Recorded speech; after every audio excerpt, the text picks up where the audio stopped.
see. We are nasa kitchen tayo. At may mga natira mga ingredients. Ano yung maaari yung gawin sa mga natirang ingredients? Kainin, sabi. Ano ba? Container.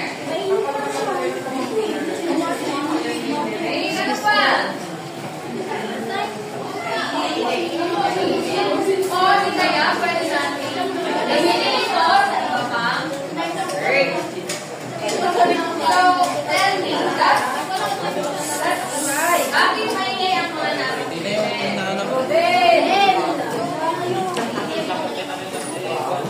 Now, Daddy, how does knowing how to mix ingredients carefully apply to other recipes? How does knowing how to mix ingredients carefully apply to other recipes? Sa mga iba pang mga gagawin.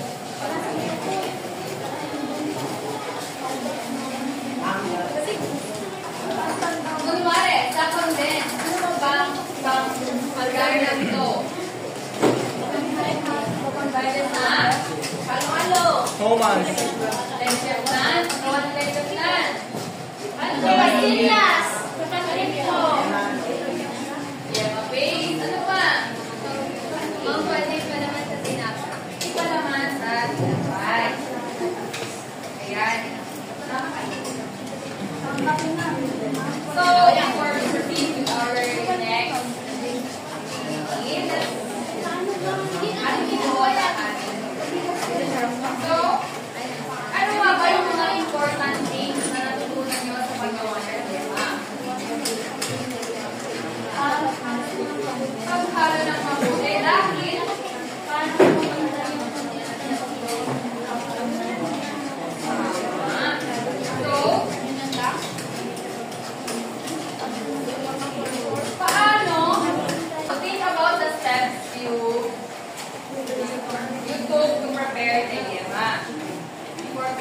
what did you do first in making yema? Ano nga ba yung una yung ginawa sa pag-prepare ng yema? Yes, Cheryl.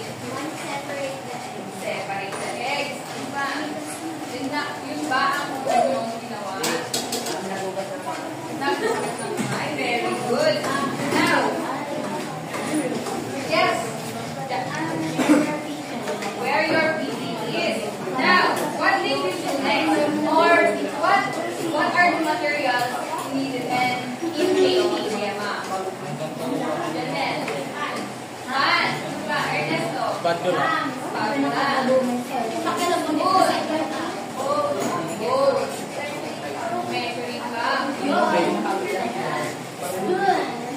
Very good. Always remember that making yema is patience to achieve the highest result.